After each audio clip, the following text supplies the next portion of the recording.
समुद्र के बाद अंतरिक्ष में अघोषित युद्ध। पहले जासूसी गुब्बारा भेजकर अमेरिका की टोह लेने की कोशिश। अब अंतरिक्ष में अमेरिकी सैन्य उपग्रहों की जासूसी कर रहा चीन। अमेरिका की सैन्य ताकत की हासिल करना चाह रहा जानकारी। खतरनाक हैं ड्रैगन के इरादे। क्या अंतरिक्ष में जंग का हो चुका है आगाज? चीन के इस कदम से भारत को कितना बड़ा खतरा? दोस्तों, अभी दुनिया यूक्रेन और रूस की जंग की तबाही देख ही रही है कि दुनिया के दो और बड़े मुल्क इस मुहाने पर आ गए हैं। दोनों के बीच अब किसी भी वक्त जंग का ऐलान हो सकता है। एक प्रकार से कहें तो इस अघोषित युद्ध की शुरुआत अंतरिक्ष में हो भी चुकी है। अब इसके धरती पर उतरने की बारी है। दोस्तों, यहाँ सवाल उठता है कि आखिर ये जंग किन दो मुल्कों के बीच होने वाली है? क्या ये देश भारत और चीन है या फिर अमेरिका और चीन? इस जंग का अंजाम क्या होने वाला है? भारत का इस जंग पर क्या असर पड़ेगा? क्या चीन के साथ इस अघोषित युद्ध में भारत भी शामिल होगा? आपके इन सवालों के जवाब अब मैं देने जा रहा हूं। अंतरिक्ष में अमेरिका को चुनौती दे रहा चीन। क्या शुरू हो चुकी है अंतरिक्ष में दोनों के बीच जंग?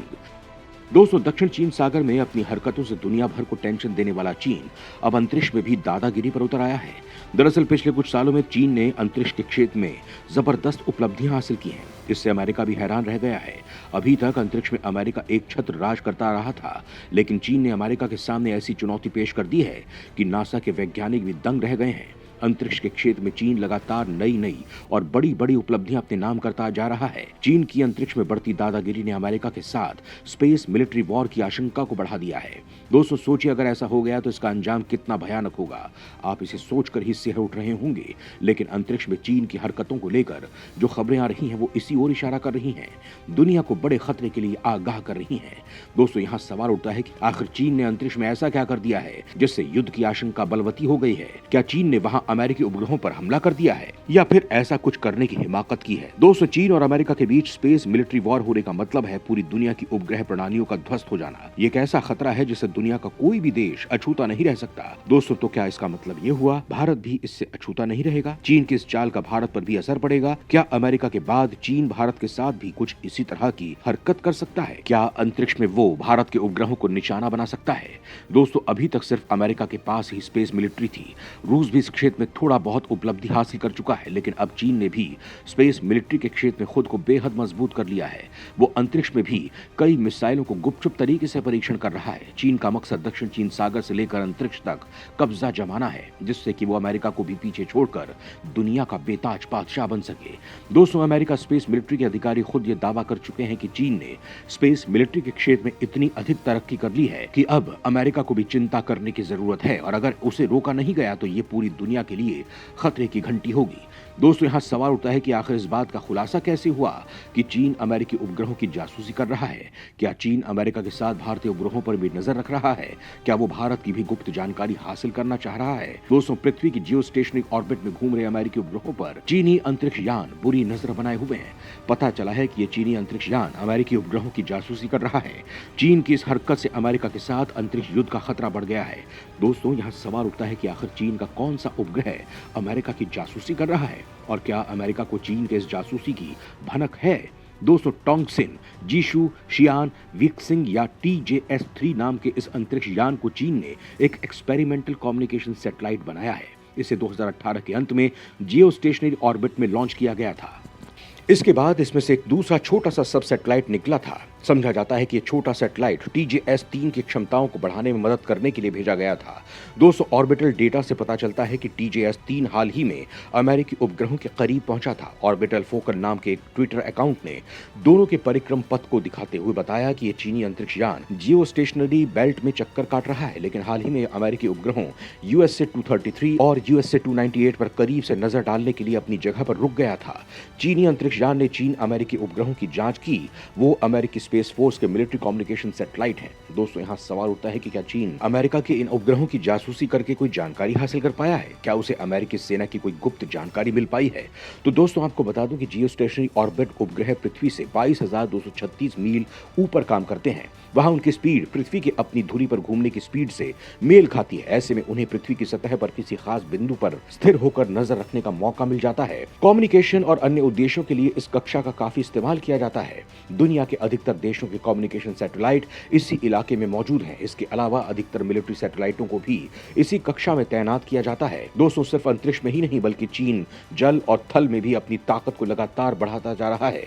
एक खुफिया रिपोर्ट में दावा किया गया है कि चीन अपना परमाणु भंडारण भी काफी तेजी से बढ़ा रहा है। आशंका है कि साल 2035 तक चीन के पास 1500 से ज्यादा परमाणु बम हो सकते हैं। दोस्तों, आपको बता दूं कि 2007 में चीन को अंतरिक्ष में अपने एक निष्क्रिय उपग्रह को उड़ाने के लिए एक मिसाइल का अघोषित परीक्षण करने पर अंतर्राष्ट्रीय स्तर पर काफी आलोचनाओं का सामना करना पड़ा था। इस परीक्षण के कारण अंतरिक्ष में बड़े पैमाने पर मलबा फैल गया था, जो अभी भी खतरे का सबब बना हुआ है। अमेरिका का कहना है कि बीजिंग को लगता है कि अंतरिक्ष न केवल उसकी अर्थव्यवस्था और वैश्विक अर्थव्यवस्था के लिए बल्कि सैन्य क्षेत्र के लिए भी अहम कारक है।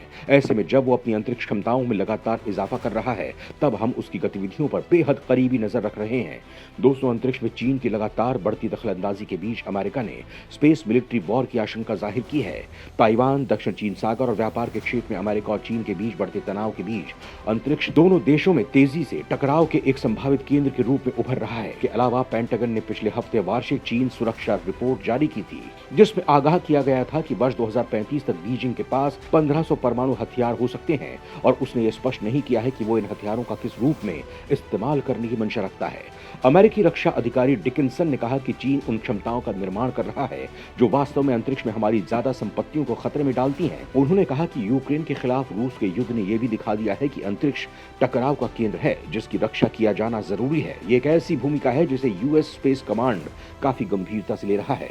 दोस्तों, दक्षिण चीन सागर और अंतरिक्ष में चीन की इसी हरकत को देखते हुए भारत ने इसकी निंदा की है, जिससे चीन का गुस्सा 7वें आसमान पर पहुंच गया है। दक्षिण चीन सागर के सैन्यकरण के लिए चीन की आलोचना की। भारत के बयान से भड़का ड्रैगन, बयान की निंदा की।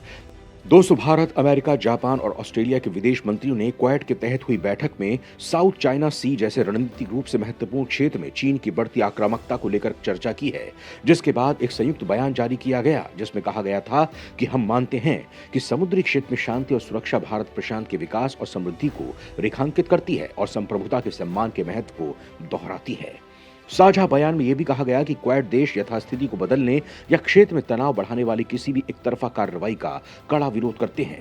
क्वेड के विदेश मंत्रियों ने अंतर्राष्ट्रीय कानून के पालन पर भी जोर दिया। इसके साथ ही विवादित क्षेत्रों के सैन्यकरण और तटरक्षक जहाजों और समुद्री चरमपंथियों के खतरनाक इस्तेमाल का कड़ा विरोध किया गया।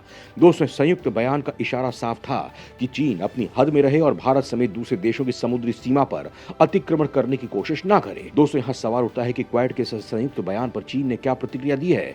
क्या पहले की तरह इस बार भी क्वेड के बयान से भड़क गया है? दोस्तों, आपको बता दूं कि अमेरिका, ऑस्ट्रेलिया, जापान और फिलीपींस साथ ही चीन के अन्य समुद्री पड़ोसी देश जैसे कि मलेशिया, वियतनाम और ताइवान पिछले कई सालों से दक्षिण चीन सागर और पूर्वी चीन सागर में विवादित क्षेत्रों के सैन्यकरण का विरोध कर रहे हैं। 2016 में हेग स्थित अंतर्राष्ट्रीय मध्यस्थता न्यायालय ने इस संबंध में एक स्पष्ट फैसला सुनाया था। इसके मुताबिक दक्षिण चीन सागर के बड़े हिस्से पर चीन के दावे का अंतर्राष्ट्रीय कानून में कोई आधार नहीं है। दोस्तों, वहीं क्वेड के बयान पर प्रतिक्रिया देते हुए चीनी विदेश मंत्रालय के प्रवक्ता माओ निंग ने कहा था, चीन का मानना है कि देशों के बीच की बातचीत उस समय के नेचर के अनुसार होनी चाहिए जो विशिष्टता के बजाय शांति और विकास पर ध्यान दे। माओ निंग ने कहा कि हमें लगता है कि देशों को क्षेत्रीय आपसी विश्वास, शांति और क्षेत्रीय स्थिरता में योगदान देने के लिए और अधिक काम करना चाहिए।